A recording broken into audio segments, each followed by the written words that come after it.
Hey guys, welcome and welcome back to my channel. My name is Tandolwetu and this is my space. Today I am talking about the Cape Town fires, what happened. As most of you guys know, I'm a UCT student, so I was close to where the fire was happening. And it's a few days later now, it's like 4 days later, and I don't really remember how to tell the story. Basically, how I knew that the fire was happening is I was sitting in my room. It was Sunday, so I was not planning to do any schoolwork. So I was sitting watching some YouTube and then noticing a smell. Okay, there's a smell, but I didn't pay attention to it. And then I got up and my bed is facing the window.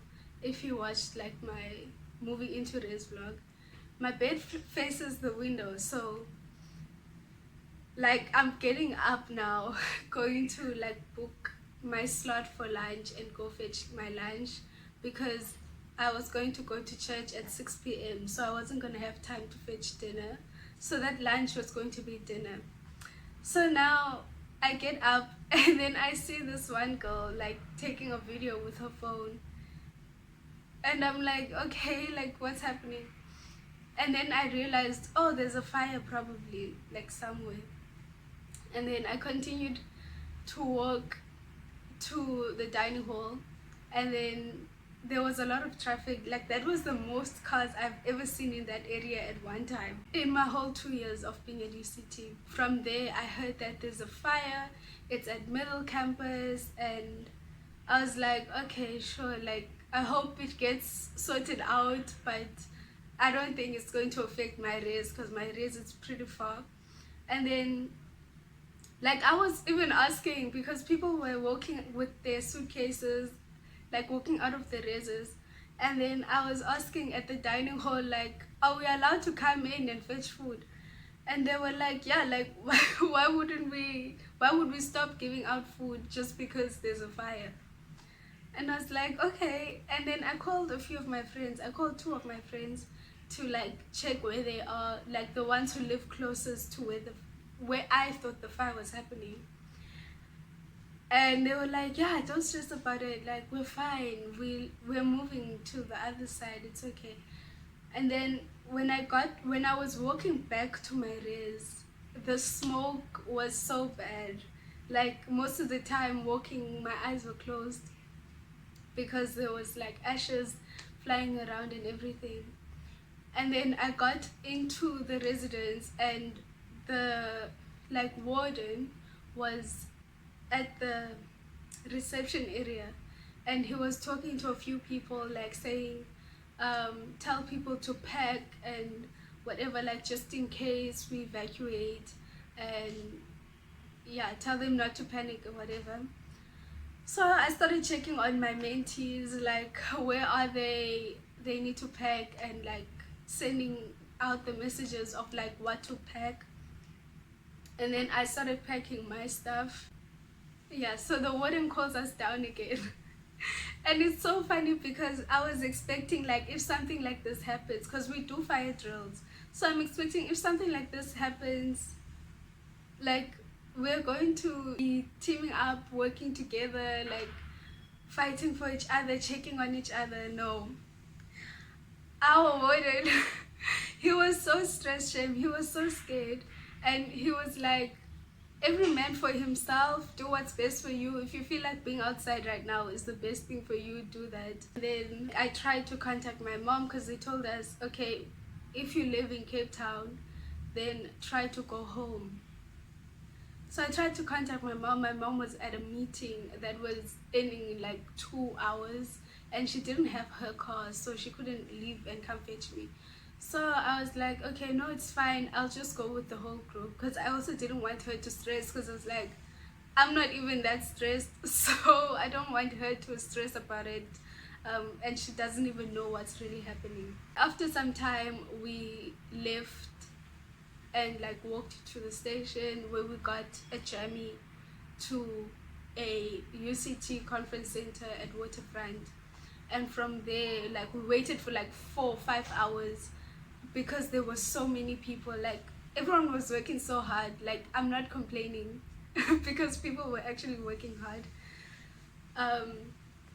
So we waited for like 4 or 5 hours in order to get a place, which I'm at that place right now. This is my last hour here. We are about to leave, about to sign out at 9. It's past 8. So yeah, we got this place and then we got dinner.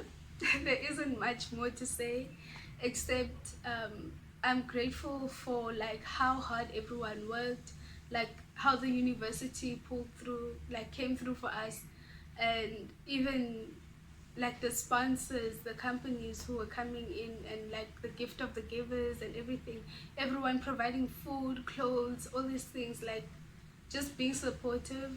And even the hotels who opened up their like hospitality to us, that is very much appreciated.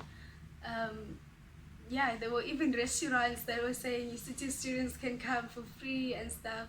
So, but my roommate and I did not go to a lot of those. We went to one place and yeah, it was good. We were meeting with my youth pastor and like the group of UCT students.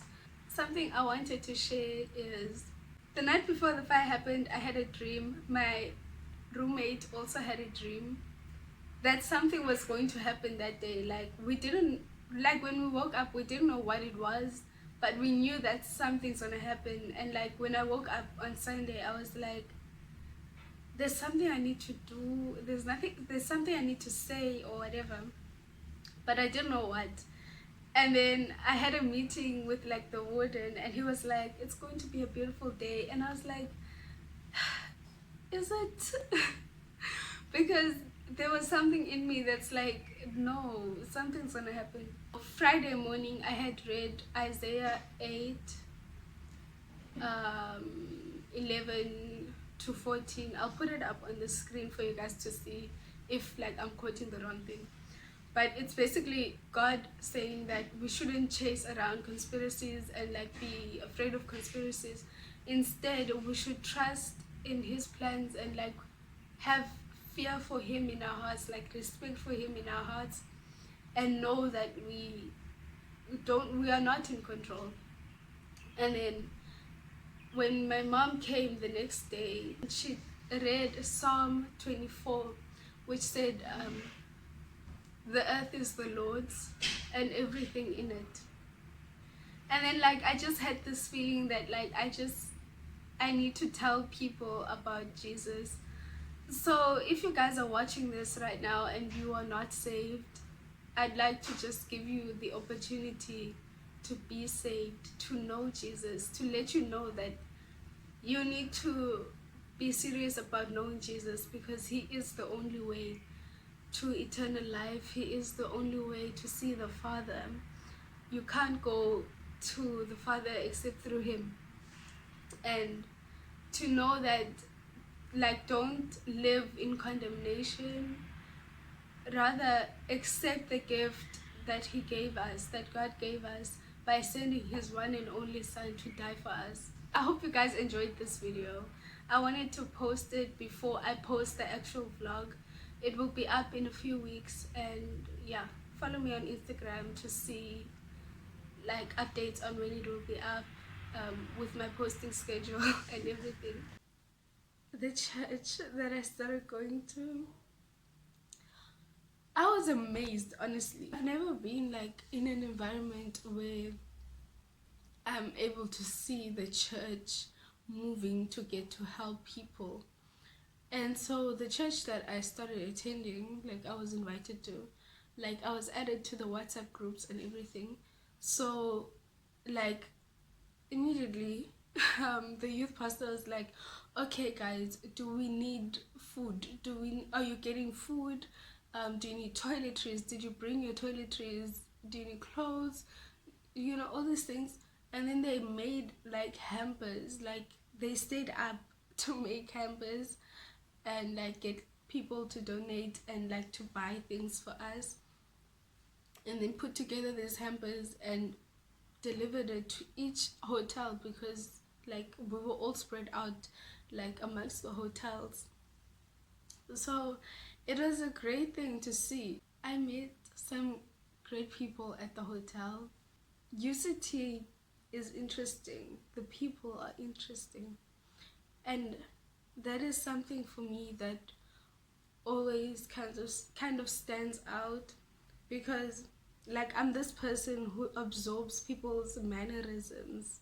So like the way, the pattern a person talks, like Vendan people, they talk a certain way, and then like if I'm hanging around Vendan people for a while, I'll start talking like them and I don't even know their language, and then people start getting confused like, wait, are you Xhosa or Venda? So like I absorb people's mannerisms, and I like to watch different people.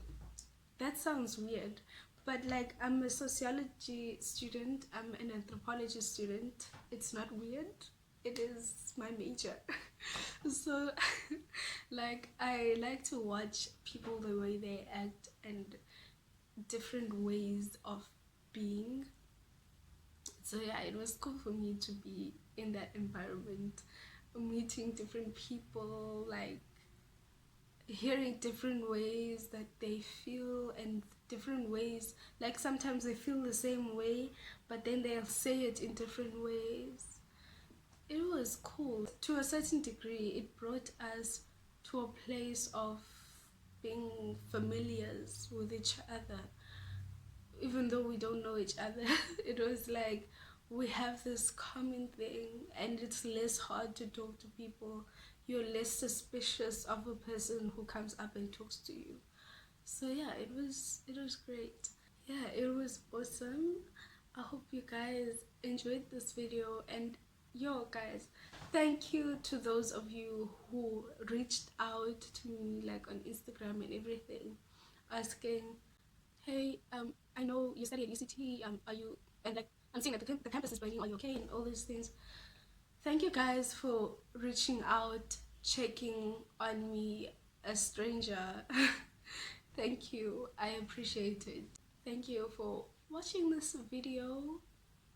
I will see you guys in my next one. If you are interested in following, please like, comment and subscribe to the channel.